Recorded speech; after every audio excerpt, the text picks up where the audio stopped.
आइए आज आप सब सुनेंगे रवि प्रदोष व्रत की कथा। जब भी रविवार के दिन प्रदोष का व्रत पड़ता है तो इसे रवि प्रदोष या रविवार प्रदोष व्रत के नाम से जाना जाता है।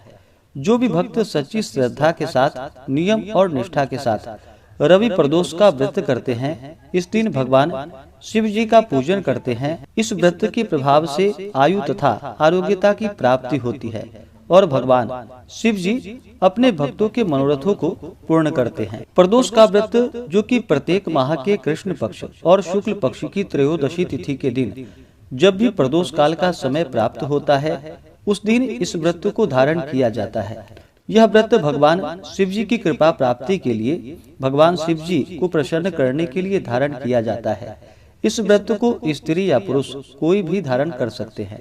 प्रदोष का व्रत कम से कम 11 या 26 प्रदोष व्रत करना चाहिए। इसके बाद आप चाहे तो आगे व्रत को धारण कर सकते हैं, नहीं तो फिर व्रत का उद्यापन करना चाहिए। तो आइए सुनते हैं रवि प्रदोष व्रत की कथा। तो बोलिए प्रेम से भगवान भोलेनाथ की जय, माता पार्वती की जय। एक समय सभी प्राणियों के हितार्थ परम पवित्र भागीरथी के तट पर ऋषि समाज द्वारा विशाल गोष्ठी का आयोजन किया गया। विज्ञ महर्षियों की एकत्रित सभा में व्यास जी के परम शिष्य पुराणवेत्ता श्री सूत जी हरि कीर्तन करते हुए पधारे। सूत जी को देखकर शौनकादि 88,000 ऋषि मुनियों ने उन्हें दंडवत प्रणाम किया। महाज्ञानी सूत जी ने भक्ति भाव से ऋषियों को हृदय से लगाया तथा आशीर्वाद दिया। विद्वान ऋषिगण और सब शिष्य आसनों पर विराजमान हो गए। मुनिगण विनीत भाव से पूछने लगे कि हे परम दयालु, कली काल में भगवान शंकर जी की भक्ति किस आराधना द्वारा उपलब्ध होगी? हम लोगों को बतलाने की कृपा करें, क्योंकि कलयुग के सभी प्राणी पाप कर्म में रत होकर वेद शास्त्रों से विमुख रहेंगे। दीन जन अनेकों संकटों से त्रस्त रहेंगे।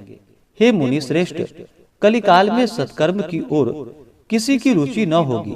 जब पुण्य क्षीण हो जाएगा तो मनुष्य की बुद्धि असत कर्मों की ओर प्रेरित होगी, जिससे दुर्विचारी पुरुष वंश सहित समाप्त हो जाएंगे।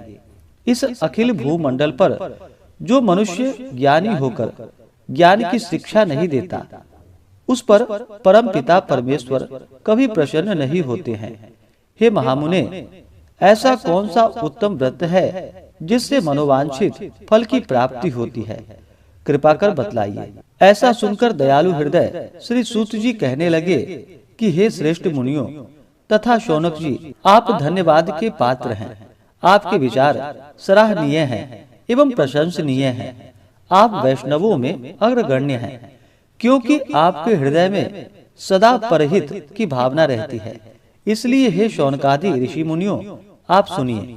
मैं उस व्रत को आपसे कहता हूँ जिसके करने से सभी पाप नष्ट हो जाते हैं। धन वृद्धि कारक, दुख विनाशक, सुख प्राप्त कराने वाला, संतान देने वाला, मनोवांछित फल प्राप्ति कराने वाला यह व्रत आपको सुनाता हूँ, जो किसी समय भगवान शंकर जी ने सती जी को सुनाया था और उनसे प्राप्त यह परम श्रेष्ठ उपदेश मेरे पूज्य गरुड़ जी ने मुझे सुनाया था, जिसे आपको समय पाकर शुभ वेला में मैं सुनाता हूँ। श्री सूत जी कहने लगे, आयु वृद्धि स्वास्थ्य लाभ हेतु रवि प्रदोष का व्रत करे।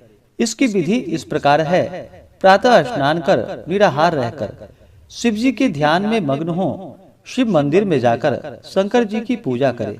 पूजा के पश्चात अर्धपुंड त्रिपुंड का तिलक धारण करे, बेलपत्र चढ़ाए, धूप दीप अक्षत से पूजा करे, ऋतु फल चढ़ाए, ओम नमः शिवाय मंत्र का रुद्राक्ष की माला से जप करे, ब्राह्मणों को भोजन करा, सामर्थ्य के अनुसार दक्षिणा दे। तत्पश्चात मौन व्रत धारण करे। व्रती को सत्य भाषण करना आवश्यक है। हवन आहुति भी देनी चाहिए, इससे अभिष्ट फल की प्राप्ति होती है। व्रती पृथ्वी पर शयन करे, एक बार भोजन करे, इससे सब कार्य सिद्ध होते हैं। श्रावण मास में तो इसका विशेष महत्व है। यह सर्व सुख धन आरोग्यता को देने वाला होता है। यह व्रत इन सब मनोरथों को पूर्ण करता है। हे ऋषिवरों, यह प्रदोष व्रत जो मैंने आपको बताया, किसी समय भगवान शंकर जी ने सती जी को और वेद व्यास मुनि ने मुझको सुनाया था। शौनक आदि ऋषि बोले कि हे पूज्यवर महामते, आपने यह व्रत परम गोपनीय, मंगलप्रद, कष्ट निवारक बतलाया है। कृपा करके यह बतलाने का कष्ट करे कि यह व्रत किसने किया और उसे क्या फल प्राप्त हुआ। श्री सूत जी बोले कि हे विचारवान ज्ञानियों, आप शिव के परम भक्त हैं। आपकी भक्ति देखकर मैं व्रती पुरुष की कथा कहता हूँ। एक ग्राम में अति दीन ब्राह्मण निवास करता था। उसकी साध्वी स्त्री प्रदोष व्रत किया करती थी। उसके घर में उसका एक ही पुत्र रत्न था। एक समय की बात है कि वह पुत्र गंगा स्नान करने के लिए गया। दुर्भाग्यवश मार्ग में उसे चोरों ने घेर लिया और वे कहने लगे कि हम तुम्हें मारेंगे, नहीं तो तुम अपने माता पिता का गुप्त धन बतला दो। बालक दीन भाव से कहने लगा कि हे बंधुओं, हम अत्यंत दुखी दीन हैं, हमारे पास धन कहाँ से आएगा। चोर फिर कहने लगे कि तेरे पास इस पोटली में तूने क्या बांध कर रखा है। बालक ने निसंकोच उत्तर दिया कि मेरी माता ने मुझे रोटी बनाकर बांध कर दी है। दूसरा चोर बोला कि भाई, यह तो अति दीन दुखी है, इसे छोड़ो। बालक इतनी बात सुनकर वहां से प्रस्थान किया और एक नगर में पहुंचा। नगर के पास एक बरगद का पेड़ था। बालक वहां बैठ गया और थक कर वृक्ष की छाया में सो गया। उस नगर के सिपाही चोरों की खोज कर रहे थे कि खोज करते करते उस बालक के पास आ गए। सिपाही बालक को भी चोर समझकर राजा के समीप ले गए। राजा ने उसे कारावास में डालने की आज्ञा दे दी। उधर बालक की माता भगवान शंकर जी का प्रदोष व्रत कर रही थी। उसी रात्रि राजा को स्वप्न हुआ कि यह बालक चोर नहीं है, प्रातः इसे छोड़ दो, नहीं तो आपका वैभव, राज्य सभी शीघ्र नष्ट हो जाएगा। रात्रि समाप्त होने पर राजा ने उस बालक से सारा वृतांत पूछा। बालक ने सारा वृतांत कह सुनाया। वृतांत सुनकर राजा ने सिपाही भेजकर बालक के माता पिता को बुलवाया। राजा ने उन्हें जब भयभीत देखा तो कहा कि आप सब भय मत करो, आपका बालक निर्दोष है। हम आपकी दरिद्रता को देखकर 5 गांव दान देते हैं। शिवजी की दया से ब्राह्मण के आनंद होने लगे।